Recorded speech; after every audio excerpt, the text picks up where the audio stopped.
안녕하세요. 저는 얼마 전 이혼이 성공한 평범한 40대 초반의 여성이에요. 딸아이 하나 키우는 맛으로 홀로 살고 있는 싱글맘이기도 하죠.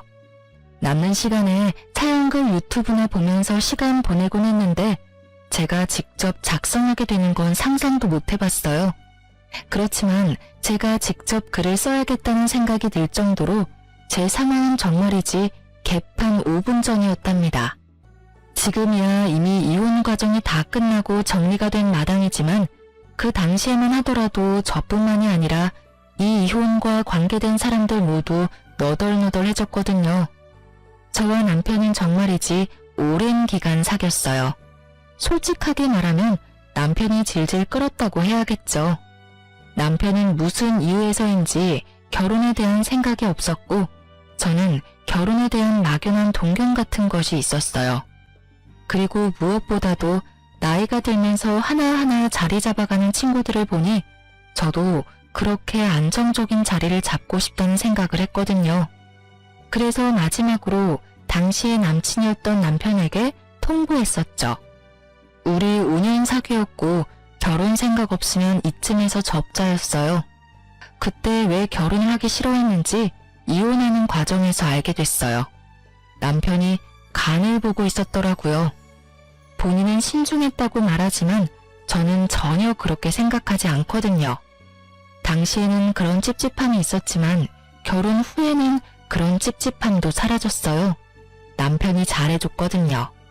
그런데 의외의 문제가 제 발목을 잡았죠. 바로 시부와 시모 때문이었어요. 시부는 돈이 좀 많았어요. 물론 지방에 살고 있으니 엄청 부자는 아니었지만 그래도 자수성가한 타입이었거든요. 그런 시부가 늦바람이 나서 매번 시모와 싸우는 거예요. 두 사람만 싸우면 되는 일인데 시모는 매번 싸우면 저희 집에 오는 거예요. 솔직하게 말해서 어느 한쪽 편을 들라고 했으면 더 편했을지도 모르죠. 계산 따라서 더 이득인 쪽에 붙으면 됐을 테니까. 하지만 그렇게 할 수도 없는 게 남편이 시부 밑에서 일하고 있었거든요. 시부 탓을 해버리면 남편 입장이 곤란해지는 거죠. 그리고 와이프인 저도 그 아슬아슬한 줄타기에 매번 동원돼야 했고요. 남편은 그런 시모도 시부도 대면대면하게 대했고 결국 시모의 감정관리는 모두 제 몫이었죠. 저는 시부가 왜 바람피는지 누구와 바람이 났는지 그런 건 하나도 궁금하지 않았어요. 알면 아는 대로 피곤해질 일이고 솔직하게 말해서 너무 깊이 파고들 생각도 들지 않았거든요. 그렇지만 시모는 달랐어요. 저희 집에 와서 시부의 내연녀에 대한 이야기를 하며 제게 스트레스를 모두 퍼부어버리더라고요. 처음에는 며느리에게 그런 모습 보이기 싫어서였는지 체면치레하려고 그랬는지 저희 집에는 오지 않고 남편에게 전화로만 하소연했었거든요. 하지만 결혼 후 1년이 지나기 시작하니 시부와 싸울 때마다 저희 집으로 찾아오더군요. 처음에는 그런 시모를 잘 달래야겠다고 생각했죠. 저도 사람이고 여자인데 바람피는 시부에 대한 분노가 없었겠어요? 시부가 딱하다고 생각했는데 나중에 알고 보니 꼭 시부가 잘못한 것만도 아니더군요. 이 상황을 한마디로 표현한다면 유유상종, 이 사자성어가 딱 들어맞는 것 같네요. 시모는 시모대로 시부에게 스트레스를 주고 있더군요. 시부가 벌어오는 돈을 탕진하는 것도 모자라 젊은 시절 볼품없었던 시부를 그렇게 탐탁지 않게 여겼다고 하더군요. 와이프한테 무시당하고 벌어온 돈 다 착취당하면 늦바람이 나도 어쩔 수 없겠다는 생각이 들 정도로 두 사람의 역사는 참으로 치열했어요. 그렇지만 그건 두 사람의 문제고 저희와는 관련이 없는 일인데도 시모는 저희 집에 와서 그 스트레스를 풀어버리는 거예요. 남은 사람들에게 쌓일 스트레스는 생각도 않고 말이죠. 밥을 해주면 밥투정, 청소해주면 마음에 안 든다며 다시 하라고 하고 정말로 시모의 투정과 억지가 대단했어요. 저도 참기만 한 건 아니었어요. 몇 번을 남편과 시모에게 이야기하고 하소연도 했지만 돌아오는 건 싸늘한 눈빛과 네가 이해하라는 말뿐. 괜히 남편이 남의 편인 게 아니더라고요. 그리고 결국 사건이 터져버렸죠. 그날은 친정엄마의 생일이었어요. 한 달 전에 미리 남편에게 엄마의 생일을 알려줬었죠.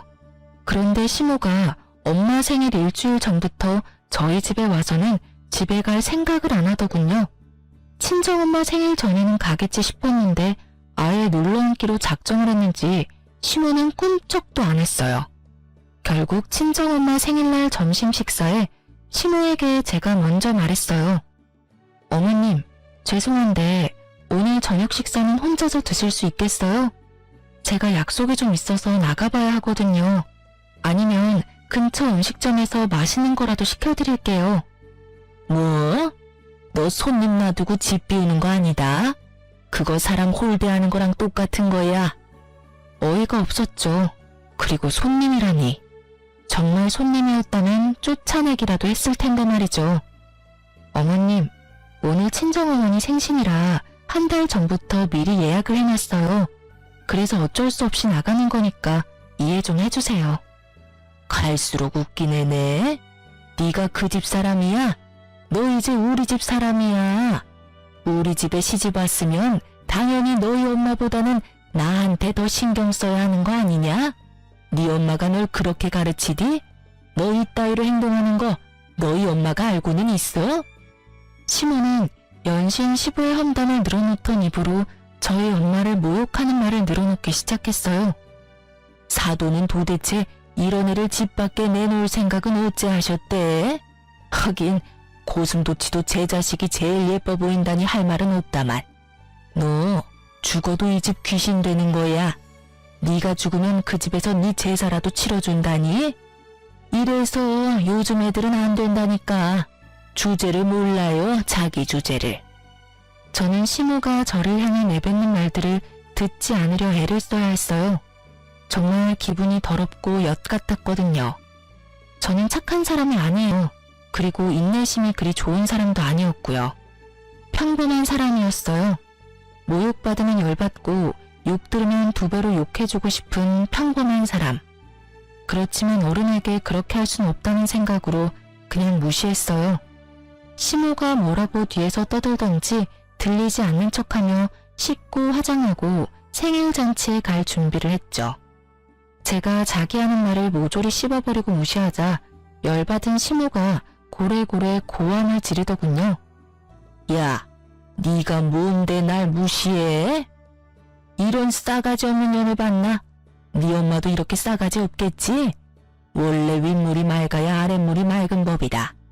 네 엄마가 널 이렇게 예의라고는 쌈 싸먹은 년으로 키워서 네가 이 모양 이 꼴 아니겠냐? 야, 여기 보라는 말 안 들려? 그만 좀 하세요. 저한테 왜 소리 지르시는데요? 열받는 일 있으면 당신 자식한테 하시면 되잖아요. 며느리한테 열받는 감정 다 털어져 버리시면 그렇게 기분이 좋으세요? 싸가지가 없는 게 누군데 여기서 저한테 막말하시는데요. 부모 생일잔치도 못 가게 하는 시어머니야말로 싸가지 없는 사람 아닌가요? 며느리한테 불효 저지르라고 말하는 시어머니가 어딜 봐서 깨끗한 사람이냐고요. 이게 정신이 나갔나? 너 지금 누구한테 대드는 거야? 우리 엄마 욕한 사람한테 대드는 거죠. 이제부터 남편 없을 때는 이 집 찾지 마세요. 저는 어머님 자식 아니고 며느리예요. 엄연히 남의 귀한 자식이고 존중받아야 할 사람이라고요. 열받고 화나는 일 있으면 당신 자식한테 그 스트레스 다 푸세요. 남의 자식한테 스트레스 풀지 마시고. 저는 결국 크게 화를 내고 집 밖으로 나와버렸어요. 남편도 오늘 장모님 생일인 걸 알고 있으니 알아서 올 거라고 생각하고 따로 연락도 하지 않았어요. 솔직하게 말하면 남편 얼굴 보고 싶은 마음이 전혀 없었거든요. 지금 보면 싸움만 할 것 같아서 연락하지 않았어요. 저녁이 되면 이 불같은 감정도 가라앉을 테니 그때 남편 보면 되겠지 싶었거든요. 그런데 남편이 약속 장소에 오지 않더군요. 아무리 기다려도 오지 않고 이미 생일 식사는 시작돼서 결국 남편에게 전화했어요. 당신 도대체 어디에... 야, 너 우리 엄마한테 무슨 말 했어? 왜 엄마가 집에서 혼자 울고 계시냐고. 당신 지금 집이야? 그래, 집이다. 넌 집구석 엉망으로 만들고 어딜 기어나간 거야? 주말에 청소 좀 하라는 말이 그렇게 고깝게 들렸냐? 어른이 그런 말 할 수도 있지. 그거 가지고 지금 열받았다고 시위하려고 밖에 나갔어? 당신 그럼 지금 준비 하나도 안 하고 집에 있는 거네? 준비는 무슨 준비를 해? 오늘 주말 근무하고 피곤해 죽겠구만. 야, 이 새끼야. 넌 지금 집에 있으면 안 되지. 무슨 소리 하는 건데? 엄마 지금 울고 계신다고. 당신이나 지금 집에 들어와야지. 우리 엄마 생일 오늘이라고 내가 말했어, 안 했어? 그게 오늘이었어? 그래, 이 새끼야. 네 마누라 엄마 생신이다. 한 달 전부터 말했잖아. 준비 자체를 안 한 거 보니 완전 잊어버린 거 확실하네. 그치만 당신이 집을 이렇게 만들어 놓고 나가서 나도 정신이 없었다고. 그런 일이었으면 엄마한테 그렇다고 나가면 될 일이지 왜 엄마는 울려? 싸가지 없는 년, 너는 죽어도 이 집 귀신이다. 친정엄마 생일은 중요하고 나는 안 중요하냐? 그게 내가 어머님한테 들은 말이거든? 알지도 못하면서 지금 어머님 편 들고 있나 본데 당신이야말로 나한테 이러면 안 되지. 바쁜 당신 대신 어머님 감정 쓰레기통 된 게 나야. 내가 그 감정 다 받아내고 치우고 대신 스트레스 받고 있었거든? 원래는 다 네가 해야 되는 일이고. 그렇다고 어른한테 소리를 지르고 가면 내 욕만 했으면 나도 참았지. 근데 왜 우리 엄마를 들먹여? 누구는 남의 부모 이야기 못해서 참는 줄 알아? 어머님이 하신 말 중에 한 가지는 정확하게 드러났네. 윗물이 맑아야 아랫물이 맑다더니 봐봐. 사돈 욕하면서 엄마 생일에 보내주지도 않으려는 어머님이나 장모님 생일 같은 건 싸그리 잊어버리고 대리효도 해준 나한테 화내는 당신이나 똑같다. 그치? 제 말에 남편 놈은 할 말이 없는지 말이 없더라고요. 그렇다고 그 침묵이 미안함을 뜻하는 게 아니라는 건 잘 알고 있었어요. 미안했다면 미안했다고 말했겠죠. 장모 생일도 모르는 놈이랑 결혼한 내 팔자가 참 웃겨. 어머님한테 전해. 그리고 당신도 잘 듣고. 대접을 받고 싶으면 대접 받을 만한 행동을 좀 하라고. 남한테 다 맡겨놓고 혼자 편안하게 지내는 거 나한테 미안하지도 않아? 어머님도 아버님이랑 사이 안 좋은 건 알겠는데 나한테 와서 그런 말 하면 다 자기 얼굴에 침 뱉는 일인 거 몰라서 지금 나한테 그러시는 거야? 당신이 봤을 때 아니다 싶으면 끊었어야지. 언제까지 나한테 다 맡겨놓을 셈이었니? 결국 남편이 헐레벌떡 뒤늦게 친정엄마의 생일에 찾아왔어요. 솔직히 용서해주고 싶은 마음은 눈꼽만큼도 없었어요. 이 사람과의 결혼 생활에 의심이 들기 시작한 게 그때가 시작이었던 것 같아요. 제 기분은 최악이었고 남편 놈은 눈치만 보더군요. 그날 저녁 집에 오는 길, 차에서 남편이 먼저 말하더군요. 여보, 미안해. 나는 장모님 생일을 잊은 게 아니고 어제까지는 분명히 생각하고 있었거든. 그런데 갑자기 집에 어머니가 울고 계시는 바람에 나도 모르게 잊어버린 거야. 누가 뭐래? 자기 부모 자기가 챙기는 거 맞지. 그러니까 앞으로도 당신이 어머님 챙겨. 나는 내 부모님 챙길 테니까. 그럼 됐지? 그러니까 앞으로 어머님 집에 오실 때마다 당신이 맡아서 어머님 받으려. 설마 어머님이 당신한테까지 막말하진 않겠지. 얼마나 귀한 아들인데 나쁜 말을 해? 순전히 남의 자식이니까 나쁜 말도 할 수 있는 거잖아. 뼈를 때리는 제 말에 남편은 입을 꾹 닫더군요. 자기가 해결할 수 있는 문제가 아니라고 생각한 듯 하더라고요. 집에 돌아갔더니 시모는 돌아갔더군요. 하지만 그 뒤에도 몇 번 집에 왔어요. 그리고 시모가 올 때마다 저는 집에서 나갔어요. 남편에게 시모 왔다고 전해주고 제 몸만 몰래 빠져나온 거죠. 결국 바쁜 와중에 시모의 감정 쓰레기통이 된 남편은 몇 주도 못 버티고 손을 들었어요. 시모에게 제발 집에 오지 말라고 빌며 시댁으로 보냈다더군요. 그래도 남의 자식이 아니라 제 자식의 부탁이니 말은 잘 들어주더군요. 그 뒤로는 시모도 저희 집에 온 일이 없었어요. 저도 남편도 평온한 시간을 되찾게 된 거죠. 저와 남편의 생활은 꽤나 오랫동안 유지가 됐어요. 시댁에서 시모와 마주쳐도 시모는 제게 한마디도 안 했어요. 기분이 나빠져라기보다는 자신이 여기서 화를 내고 짜증을 내면 남편에게 더 미움받을까봐 걱정했던 것 같더라고요. 그리고 시부에게 책 잡히는 게 싫어서 그랬던 것 같기도 하고요. 그리고 그런 시모 덕분에 저는 생각보다 편하게 시댁에 다닐 수 있었어요. 그 와중에 저와 남편 사이에는 딸아이가 태어났어요. 딸이 태어났을 때 가장 좋아했던 분이 시부였어요.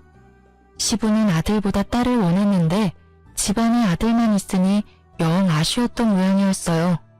작고 앙증맞은 손녀딸의 존재는 시부에게는 오아시스 같은 느낌이었던 거죠. 매번 갈 때마다 손녀딸 데리고 오라고 한다든지 시모와 싸운 날에는 밖에서 식사나 하자며 손녀를 꼭 데리고 오라고 하셨거든요. 그런 시부의 지극정성에 제 딸도 어찌나 시부를 잘 따르던지 결국 시부의 총애를 듬뿍 받은 우리 집 상전으로 거듭났죠. 그렇게 즐겁고 평온한 시간이 계속될 거라 생각한 어느 날 남편이 회식이 있으니 늦을 것 같다는 카톡을 보내왔어요. 그 카톡을 보면서 저는 별 생각 없었어요. 요즘 자주 늦네? 이런 정도였죠. 승진과 각종 행사가 많았던 연말이었거든요. 그래서 늦는 것도 어쩔 수 없다는 생각이었고 저는 사회생활도 업무의 연장선이라고 보는 타입이라서 딱히 회식을 싫어한다거나 하지 말라고 한 적은 없었어요. 그런데 그날은 좀 특별했어요. 낮부터 애가 열이 나는 데다가 약을 먹여도 3시간 만에 다시 열이 오르고 다시 약을 먹이고 이런 상황의 연속이었거든요. 걷잡을 수 없이 열이 올랐을 때는 이미 자정이 다 되어가는 시간이었어요. 혼자 애를 데리고 병원으로 갈 자신이 없었고 남편에게 연락부터 했어요. 그런데 전화기가 꺼져 있더군요. 결국 전화번호를 뒤지다가 정말 우연히 받아놓은 남편 부하 직원의 연락처를 발견했죠. 그 부하 직원이라면 분명히 남편과 같이 있을 거라는 생각으로 그 사람에게 전화를 했어요. 늦은 시간에 죄송해요. 지금 회식하는데 남편 옆에 있죠? 이 사람이 전화기가 꺼져 있던데. 에? 회식이요? 저희 회식은 다음 주에 잡혀 있는데요. 그 말에 제 머릿속에는 경고음이 들리는 것 같았어요. 거짓말, 그리고 외박. 이 조합으로 생각나는 건 단 하나뿐이었어요. 어떤 여자라도 생각날 수밖에 없는 단어. 아닐 거라고 믿고 싶은 남편의 외도 그거였어요. 머릿속이 복잡하고 열이 오르기 시작했지만 지금은 그것보다 더 중요한 일이 있었어요. 아픈 아이를 병원에 데리고 가는 거요. 저는 이를 악물고 애를 데리고 병원으로 향했어요. 아이는 요로 감염이었고 다행히 항생제 투여 후 열이 줄어들고 있었어요. 그리고 그 다음날 아침 8시에 남편에게 전화가 오더군요. 저는 입원한 아이 손을 잡고 있다가 남편의 전화를 받았어요. 당신 도대체 어디야? 애는 어디다 맡겨두고 외박이냐고. 지금 당신이 나한테 그런 말을 할 자격이 있어? 어제 애 아파서 응급실 왔거든? 당신한테 전화했는데 전화기는 꺼져 있더라? 회식이라고 했지? 그런데 왜 당신 부하 직원은 회식이 이번 주에 없다고 했을까? 솔직하게 물어. 나한테 회식한다고 속이고 어디 갔었어? 회식도 아니었는데 도대체 어디서 뭘 하느라 늦었냐고. 애 아플 때는 옆에 없는 놈이 애 아빠가 맞기는 해? 뭐? 애가 어디가 아픈데? 입원한 병원이 어디야? 내가 묻는 말에 대답이나 해. 너 나 속이고 외박하고 뭐 했어? 나 몰래 바람 피니? 애가 이렇게 어린데 설마 바람 피는 건 아니지? 그럼 어제 그건 당신이 싫어하는 친구 만나러 간다고 당신한테 거짓말한 거야. 외도 같은 건 아니고 당신이 싫어하던 그 친구 있잖아. 매번 동업하라는 친구. 정말 미안해 여보. 제가 무슨 말을 해도 남편은 미안하다고만 하더군요. 그리고 절대로 외도가 아니라고 했고요. 남편의 친구 중에 제가 싫어하는 친구가 있긴 했어요. 사기꾼 같은 놈이 하나 있었는데 그놈이 보자고 한다고 남편이 외박을 한다? 그건 아니라고 생각했어요.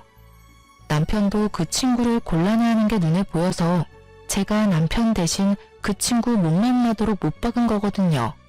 그 친구한테 제 핑계대고 피하라고. 그러니 그런 친구 때문에 외박을 할 리가 절대 없어요. 저는 남편의 사과를 받아들이는 척 하면서 남편 차 조수석 뒤에 녹음기를 넣어뒀어요. 아니면 다행이고 만약 맞다면 족쳐야 하니까요. 그리고 저는 남편 놈의 더러운 거짓말을 다시 알게 됐죠. 차 안에 놔둔 녹음기에 남편의 전화 내용이 고스란히 녹음됐거든요. 여자와 함께 만나 대화하는 내용뿐만 아니라 와이프에게 들켰으니 이제 만나는 거 조심해서 만나자는 내용도 있었어요. 그 대화 내용을 듣는데 얼마나 웃겼는지 아세요? 두 사람에서 절대로 들키지 않을 계획을 열심히 짜더군요. 폰 들키는 거 대비한 세컨폰 만드는 것부터 세컨폰 숨겨뒀을 때는 네이버 블로그 댓글창을 이용해 대화하자고요. 배신감에 저는 남편님에게 복수심을 활활 불태웠어요. 솔직하게 말하면 당장이라도 남편과 상간녀에게 달려가 제게 눈물 흘리게 만든 값을 받아내고 싶었어요. 그렇지만 이때 저는 그런 생각을 했죠. 제가 이혼을 하지 않겠다고 다짐했다 하더라도 상황이 어떻게 굴러갈지는 알 수 없을 거라고. 그래서 저는 증거를 모으기 위해서 남편과 상간녀를 미행하기로 했어요. 남편을 미행해서 상간녀의 집을 알아냈고 상간녀의 집 앞을 지키고 섰어요. 그런데 얼마 뒤 저는 정말로 당황할 수밖에 없었어요. 정말로 의외의 인물이 밖으로 나왔거든요. 저는 너무 당황한 상태로 사진부터 찍었어요. 상간녀에게 직접 가서 따지려고 했던 제 계획은 잠시 뒤로 물렸어요.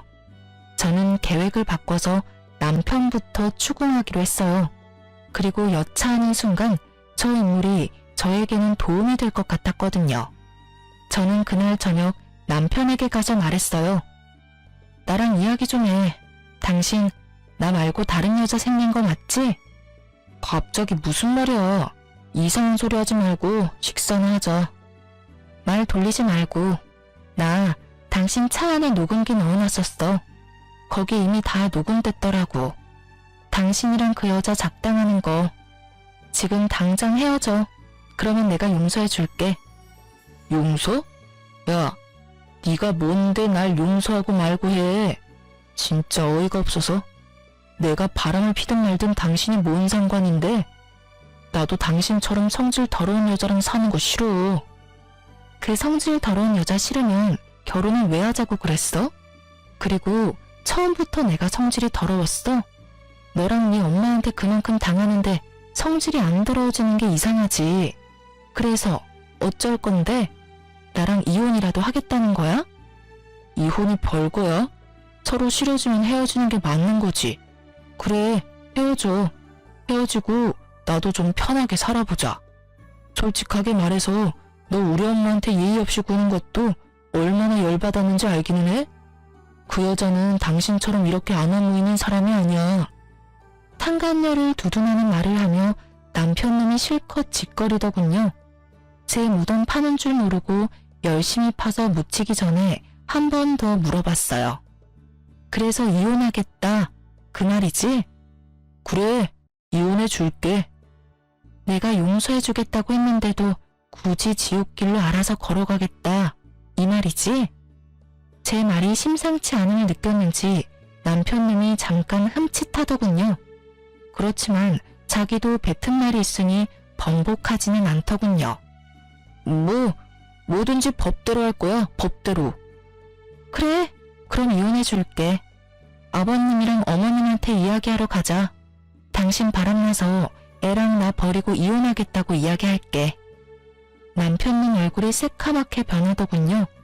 시아버지 밑에서 일하는 남편님은 자기 딸이 시아버지의 마음을 얼마나 많이 사로잡았는지 잘 알고 있었거든요. 신권이랑 양육권은 안 줄 거야. 넌 나한테 주게 되어 있어. 이 이혼은 전적으로 다 네 탓이니까. 넌 바람을 폈고 너희 엄마는 나를 괴롭히고 내 친정을 모욕했지. 게다가 아이가 아플 때도 바람을 폈으니 애를 데려갈 자격이 있기는 하겠어? 제 말에 남편이 부들부들 떨더군요. 저는 남편님을 강제로 시댁으로 끌고 가서 시부모에게 이혼 이야기를 꺼냈어요.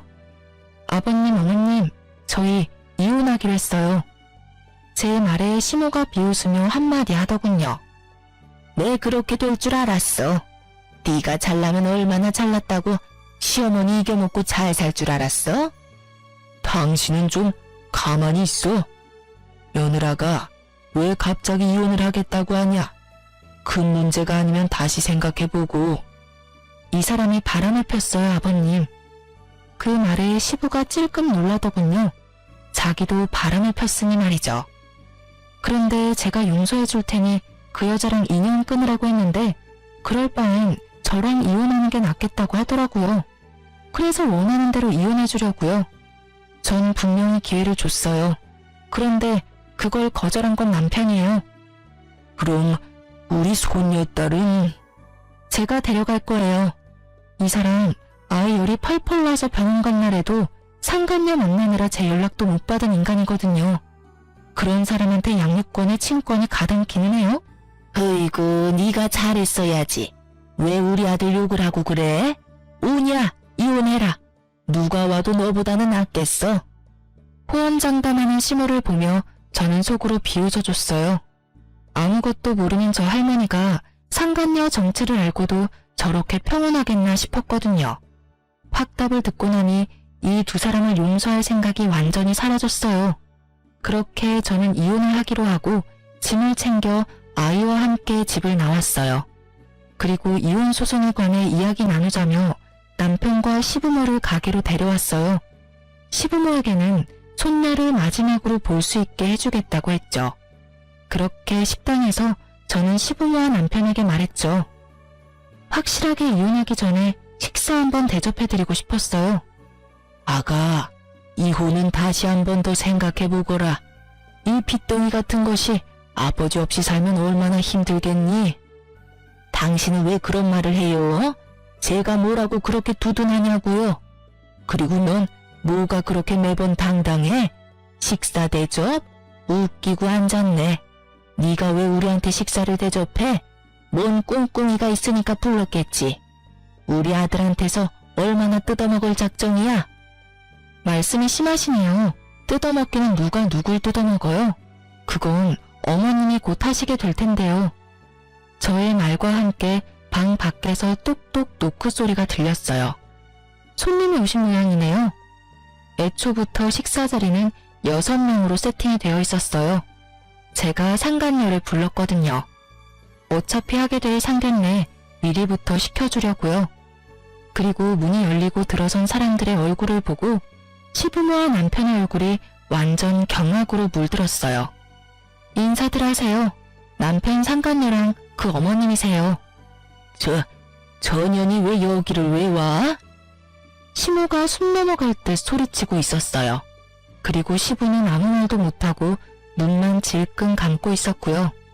남편은 이 상황이 어이없는지 저한테 그러더군요. 당신 왜 이 사람 부른 거야? 어차피 나랑 이혼하고 저 여자랑 결혼할 거잖아. 미리 상견례 좀 시켜드리려고 불렀지. 그게 지금 말이라고? 남편 말이 끝나기도 전에 시모가 남편을 바라보며 잔뜩 화난 목소리로 물었어요. 아들, 너 설마 저년 딸년이랑 바람난 건 아니지? 에? 어머니, 무슨 말씀하시는 건지. 저년 저거 네 아버지 내 언녀야 이놈아. 너 도대체 어디서 누구를 만나고 다닌 거야? 뭐라고요? 남편이 놀라서 상간녀를 바라보았고 상간녀도 놀랐는지 남편을 놀란 얼굴로 쳐다보더군요. 내가 저년 때문에 마음고생한 거 생각하면 네가 나한테 이러면 안 되지. 아들까지 저년 딸한테 놀아나고 지금 뭐하는 짓들이야? 남편이고 아들이고 도움되는 것들이 없어? 아버지, 이게 대체 다 무슨 소리예요?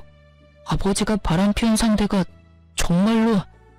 시부는 말이 없었고 시부의 내연녀도 말이 없었죠. 저는 남편에게 말했죠. 당신이 나랑 이혼하고 싶은 게 저 여자 때문이었잖아. 저 여자가 그렇게 좋다며? 그럼 둘이 결혼해. 할 수 있으면. 나는 어차피 이혼할 건데 그렇다고 두 사람이 내 눈에 눈물을 흘려놓고 행복하게 하하호호 사는 건 보고 싶지가 않거든? 그리고 어차피 지금 알게 되나 나중에 알게 되나 알게 되는 건 시간 문제였으니까 나한테 고마워해. 제 말에 남편님이 그제야 제가 이런 일을 벌인 걸 알고 온몸을 부들거리며 소리치더군요. 당신 진짜 어떻게 이런 짓을... 너야말로 나한테 어떻게 그런 짓을 해? 말은 바로 해. 용서해주겠다고 한 사람은 나고 그걸 거절하겠다고 한 사람은 너야. 열심히 네 무덤 파고 있는 거 보면서 즐거웠다 미친놈아. 말을 잊지를 못하는 남편에게서 눈을 돌려 얼굴이 벌겋게 된 채 시부의 내연녀를 바라보는 시모에게 말했어요. 어떤 여자가 와도 저보다는 낫겠다고 하셨으니 며느리 잘 대해주세요. 아드님이 아주 사랑하는 여자라고 하더라고요. 저랑은 다르게 싹싹하다던데. 그쪽 아들이 며느리 한번 잘 골라왔네요. 그쵸? 그리고 딸을 저리 키운 상간녀의 엄마에게도 잊지 않고 말해줬죠. 딸을 어떻게 키웠길래 가정 있는 남자를 건드려놓고 뻔뻔하게 딸내미 상견례까지 시키겠다고 이 식당 찾아온 거 보면 참 그네물의 그 밥이다. 그쵸? 엄마 닮아서 그런가? 남자 후리는 솜씨도 대단하고요. 하여튼 딸 한번 잘 키우셨네요. 다들 더 반갑게 인사하세요. 하나하나 성질 긁어대는 제 소리에 시모가 완전 열이 받을 대로 받았더라고요. 너 이렇게 될 줄 알고 여기 불렀지? 뭐 때문에 이런 여자 불렀어? 너 이런다고 내가 이혼 반대할 것 같아? 무서운 말씀하시네요. 저는 이혼할 거예요. 거기에는 어머님 지분도 있는 거 아시죠? 매번 저희 집에 와서 저 시집살이 시키는 것도 모자라서 시아버지랑 내연이 욕해대면서 불쾌한 감정 저한테 다 쏟아내셨잖아요. 그런 분을 어떻게 모시고 살아요? 시모는 약이 단단히 오른 듯 했어요. 하지만 더 이상 그 화살을 저한테 돌리지는 않았어요. 바로 시부에게 한바탕 쏟아내더군요.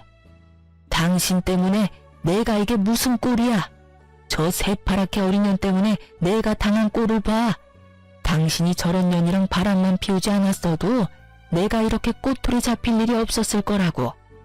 저번에도 말했지만 나는 절대로 당신이랑 이혼 못해.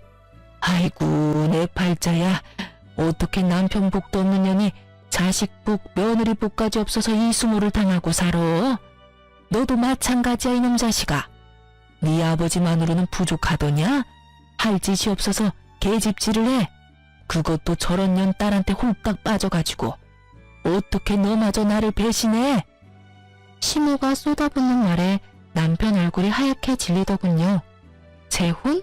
꿈도 못 꾸겠죠. 제 어미 가슴에 못 박은 여자딸이랑 무슨 결혼을 해요? 본인의 혼자만 꺼내도 시모가 뒤로 넘어갈 판인데. 이게 다 무슨 일이야? 엄마, 이야기 좀 해봐. 엄마 만나는 사람이 이 사람 아버지야? 상간녀도 제 어머니가 어떤 사람인지를 알았어요.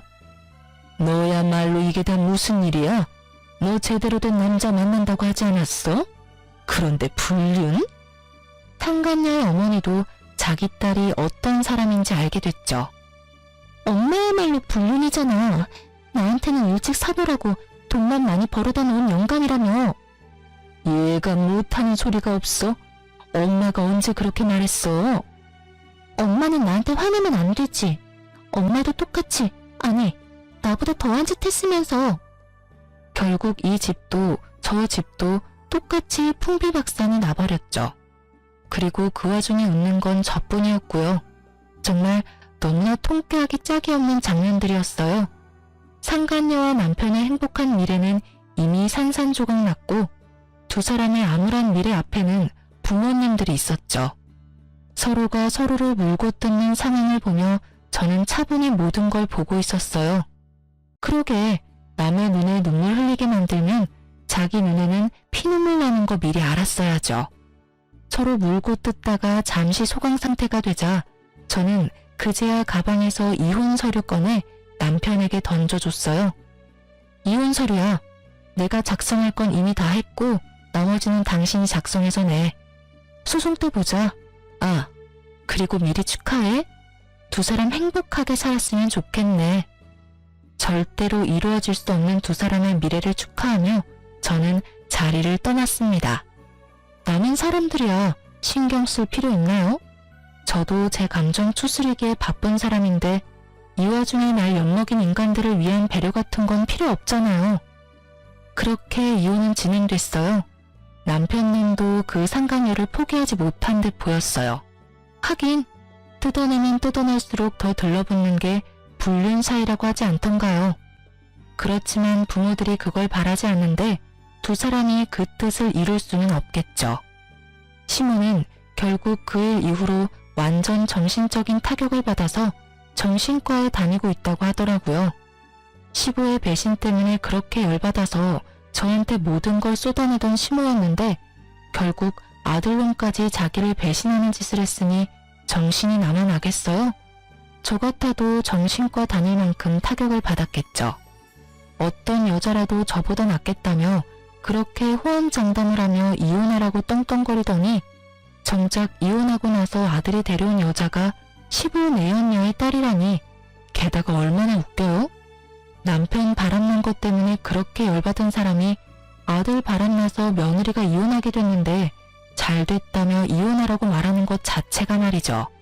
저 같으면 자기 아비랑 똑같은 짓 했다면서 냅다 두드려 패버렸을지도 모르는데 역시 남다른 정신세계를 가지고 있는 분이셨어요. 그리고 남편은 정말 웃겼어요. 이혼 소송 중에 시부와 남편 저 셋이 다시 만난 적이 있었거든요. 시부가 불러들인 거였어요. 시부가 저한테 그러더라고요. 너 정말로 이혼할 생각이냐? 나는 너희가 이혼하지 않았으면 좋겠다.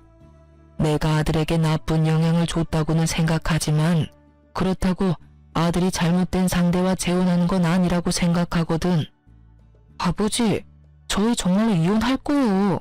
그리고 저는 이 사람보다 그 여자가 더 좋다고요. 아버지가 이해 좀 해주실 수 없어요? 안 된다면 절대로 안 돼. 그 여자 말고 다른 여자를 데려왔으면 또 모를까. 너는 그 여자가 어떤 여자인지 알면서도 나한테 재혼 이야기를 꺼내? 그리고 손녀딸이랑 며느리 다시 데려오지 않으면 너한테는 절대 상속 같은 건 없어. 알았어? 아버지, 잘못한 건 제가 아니라 아버지잖아요. 웃기시네. 아버님이 바람피는 건 잘못이고 네가 바람피는 건 잘못이 아닌 거야? 자기는 잘못한 거 하나도 없다는 식으로 이야기하네? 그러게 왜 바람을 펴? 당신이 바람만 안 폈어도 당신 처지가 이렇게 꼬이지는 않았겠지. 남편은 아무 말도 못하고 저만 노려보더군요. 당신이 그 자리에서 그런 짓만 안 했어도 나중에 충분히 설득할 수 있는 일이었어. 그날 병원 다니고 계신 어머님 앞에서 한번 해봐. 어머님 병원에 실려가시겠지. 구구절절 맞는 말이라 그런지 남편이 입을 꾹 닫더군요. 너희가 헤어진다고 해도 너희 딸은 내 손녀다. 그것만은 잊지 말아라. 그리고 며느라가 네가 한 달에 한 번만이라도 손녀 데리고 나를 찾아와주면 나도 너한테 위자료를 지급할 생각이다. 그렇게 해주겠니? 네, 그리 원하시면 매달 와서 보여드릴게요.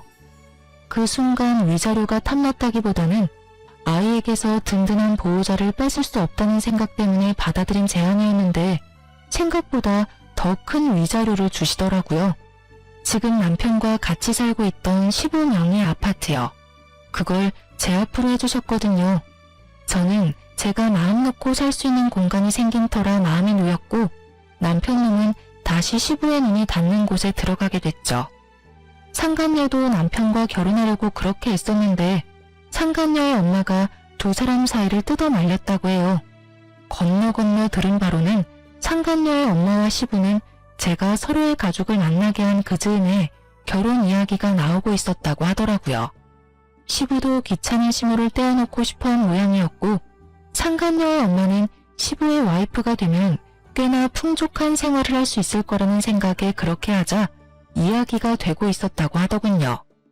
그런데 제가 두 가족을 만나게 하는 바람에 일이 꼬여서 두 분의 결합은 없던 일이 되어버렸거든요. 눈앞에 있던 커다란 고기가 사라진 상간녀의 엄마가 상간녀를 뜯어 말린 건 어쩔 수 없는 일이었던 거죠. 그렇지만 상간녀도 포기할 수는 없었는지 두 사람이 강제로 혼인신고서를 내려고 벼르고 있었다고 하더라고요. 전 남편이 저한테 그런 이야기를 했거든요. 너랑 이혼만 되면 바로 가서 혼인신고서 낼 거라고. 그런데 시부가 저와 남편을 불러 상속 안 해줄 거라는 이야기와 함께 저희가 살던 집을 제 명의로 돌려준 것을 상간녀가 알게 된 거죠. 상간녀는 상간녀대로 집도 저한테 빼앗기고 상속도 안 되는 남자를 데리고 있느니 다른 남자 찾는 게 더 빠르다는 생각을 한 것 같더라고요. 남편도 상속이 걸린 문제에서는 어쩔 수 없었던 것 같고요. 결국은 그렇게 타오르던 사랑의 불꽃은 하얀 재가 돼서 서로 잿가루만 듬뿍 묻힌 채 헤어졌더군요. 그렇게 헤어지고 전 남편이 저한테 만나자고 연락이 왔었어요. 나가지 않으려 했지만 당시에는 그 마음이 너무 궁금했거든요. 무슨 일로 보자고 했어? 바쁘니까 짧게 말해줘. 맹맹한 제 모습에 전 남편이 눈치를 보더니 그러더군요. 우리 이혼하는 거 다시 생각해 볼 수는 없어? 나 그 여자랑 헤어졌어. 당신이 그 여자랑 헤어지면 용서해준다고 했잖아. 그건 이혼 전의 이야기지. 지금은 이미 이혼했잖아. 그런데 왜 내가 당신을 용서해줘야 해? 이혼으로 이미 다 끝난 일이야. 그 제안을 받아들이려면 그때 받아들였어야지. 왜 이제 와서 아쉬운 소리를 해? 내가 정말로 잘못했어. 그런 여자인지도 몰랐고 아버지랑 그렇게 엮인 사이인지도 몰랐단 말이야. 솔직히 따지고 보면 나도 피해자인데. 그래. 근데 나한테 당신은 가해자야. 내 가슴에 비수 꽂고 다른 년이랑 바람난 전 남편. 그런 네가 왜 이제 와서 나한테 이러는지는 모르겠지만 너 나한테 재결합 요구하려는 거면 잘못했다가 아니라 미안하다고 먼저 사과를 했었어야지. 그리고 한 가지 확실하게 할게. 나는 한 번 바람핀 놈은 절대 못 믿어. 그러니까 앞으로 나한테 연락하지 마. 그 여자하고 잘 안 되니까 나한테 다시 슬금슬금 기어온 모양인데 나는 절대로 당신이랑 재결합 안 해. 내가 정신 나갔어? 미친놈이랑 다시 결혼 생활을 하게. 쓸데없는 말 하지 말고 양육비나 꼬박꼬박 보내. 안 보내면 아버님한테 이를 거야. 한 달에 한 번씩 아버님이랑 만나는 건 알지? 그러니까 하는 말이잖아. 우리 아버지는 만나면서 왜 나한테는 기회도 안 주는데? 한 번 정도는 용서해줘도 되잖아. 내가 여러 번 바람을 핀 것도 아니고 잠깐 딱 한 번 외도에 빠진 것 뿐인데 그걸 용서를 못한다고 하는 건 좀 아니지. 넌 한 번은 용서해야 하고 두 번은 용서하지 말라는 거야? 그런데 어쩌나? 당신이 한 번 바람 필지 두 번 바람 필지 누가 장담할 수 있는데 나는 그 한 번이 싫은 거야. 이미 나한테서 맘 떠났는데 어떻게 그게 다시 돌아와? 절대 안 돌아와. 당신이 원하는 건 내가 아니라 시부의 돈이겠지. 앞으로 이런 이야기 할 거면 부르지 마. 서로 시간만 낭비하고 서로 다른 입장만 확인할 뿐이니까. 제 말에 변명을 필사적으로 늘어놓으려는 남편놈을 내버려두고 나왔어요. 아시는 분들은 아실 텐데요. 제 생각에 바람은 습관이에요. 절대 안 한다 맹세해도 그런 상황이 오면 하게 되어 있거든요. 저런 제안은 빠르게 손절하는 게 정답이랍니다. 제가 아는 사람 중에는 바람피는 남편 용서해줬다가 뒤통수 맞은 사람도 있거든요. 그리고 남편놈이 저한테 재결합을 이야기했지만 그게 제가 좋아서 이야기한 건 아니잖아요. 아무리 봐도 시부의 돈이 아까운 게 눈에 보이잖아요. 일이 꼬이지 않아서 시부가 재혼을 허락했다면 이놈이 저 앞에서 이렇게 아쉬운 소리를 할 리가 있겠어요? 사랑도 없는 결혼을 다시 시작할 필요가 없잖아요. 어떤 사람들은 상황이 잘 풀렸으니 그냥 받아주지 그랬냐고 물었죠. 그런데 그런 생각이 들었어요. 시부가 만약에 돌아가시고 나면 저 남자가 그때도 저를 와이프로 여길까 하는 생각이요. 애초에 돈 때문에 상간녀와 헤어진 남자인데 시부의 돈과 재산이 상속되면 당연히 다른 여자 만나는데 주저하지 않겠죠. 그리고 어떤 이유보다도 그 남자가 저를 여자로 보지 않는다는 점이 제일 컸어요. 그것만큼 비참한 게 없으니까요. 그래도 지금은 잘 살고 있으니까 이런 생각도 안 하고 살아요. 떨쳐내는 게 힘들었지만 지금은 그때의 일에 묶여있지는 않으니까요. 쓰다 보니 길어졌네요. 제 사연 들어주셔서 감사합니다. 아, 저에게 응원의 한마디 댓글로 써주시면 더욱 감사할 것 같아요. 여러분, 좋은 하루 되세요.